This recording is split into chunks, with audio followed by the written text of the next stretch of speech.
can't find nothing on the radio. You ready, Steve?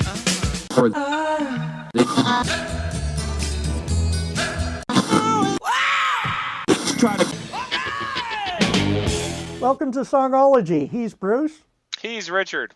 and this is another episode from our Song of the Day archives. Enjoy. Welcome back, Bruce. It's been a short week. How are you going to wrap it up? Well, I'm going to do a little shout back to last week. Remember, we finished last week with King Crimson.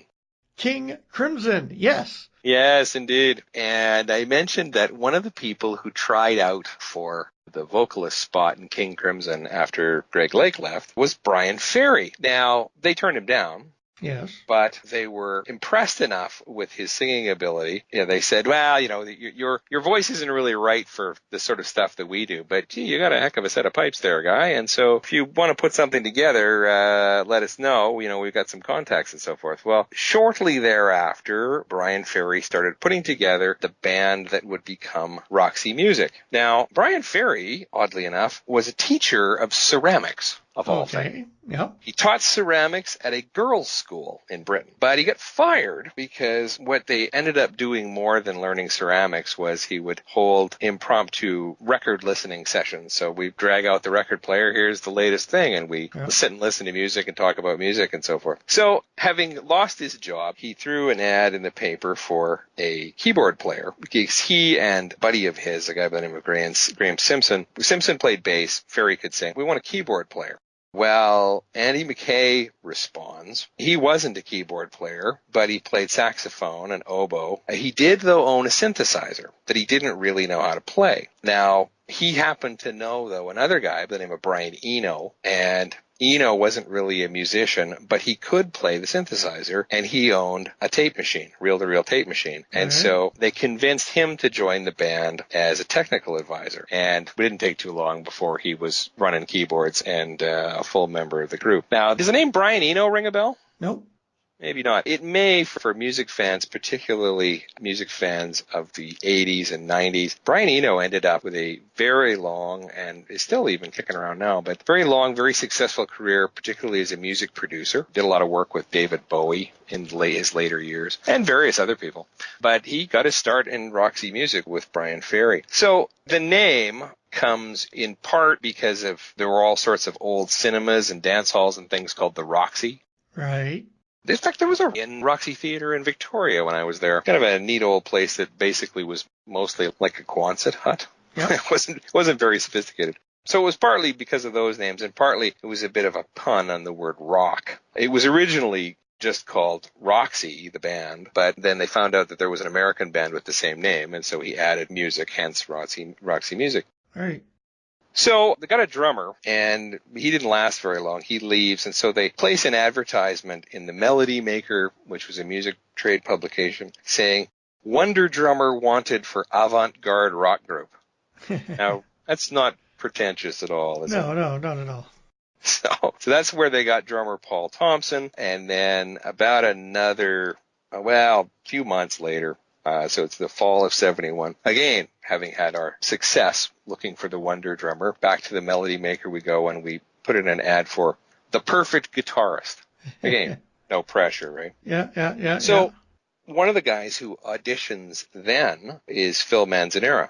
And he actually didn't get the gig, but he was hired as the roadie. But it didn't last very long of him as roadie. The guy that they did hire didn't work out. And so Manzanera stepped in. Manzanera was actually South American. His dad was English, his mom was Colombian, spent a lot of time in South America and Cuba. So he was a sort of a different style.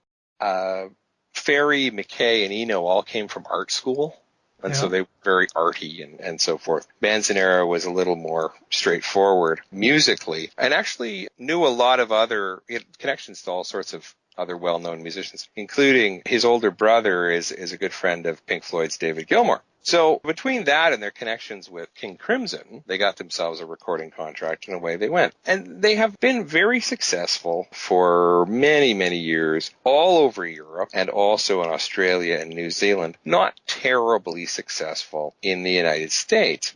being from art school and so forth, they were very, very conscious of image and how they presented themselves. They were pioneers in album cover design. They were pioneers in music videos and did very well, as I say, everywhere except the States. Maybe that's the reason why they didn't get into the Hall of Fame. The song that I have for you is my favorite Roxy Music track, and that is a song called More Than This, which comes from 1982. It's basically a straightforward love song, fell apart, and so forth. Brian Ferry wrote it. He wrote most of the music for the Avalon album, which was their last album. They kind of broke apart. Brian Ferry carried on with a solo career. Say Brian Eno went on into doing music production and so forth. When Ferry wrote this, he was staying at a little vacation on the west coast of Ireland, but it was late in the year, so it was very dark, and he was feeling kind of melancholy and sad, and he says that really captured the style of the music that came out within the Avalon album. Say it didn't chart in the States at all, particularly. Did well in college radio and so forth. It's kind of a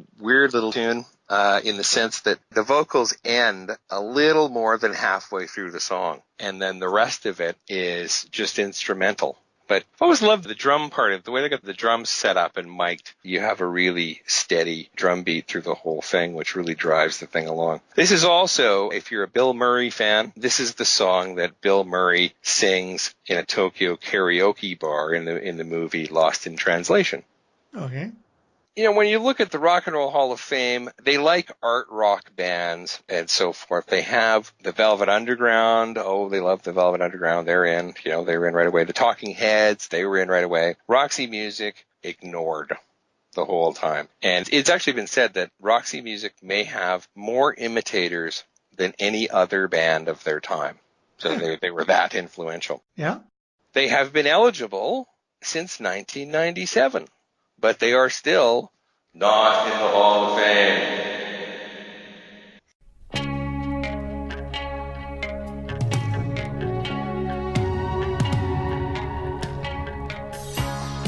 And as usual, I have to stop it right there due to the wonderful world of fair use rules. If you haven't already done so, please subscribe. You can visit us on Facebook or head over to our website, songology.ca. Now, here's your chance to listen to the music or go on to the next episode.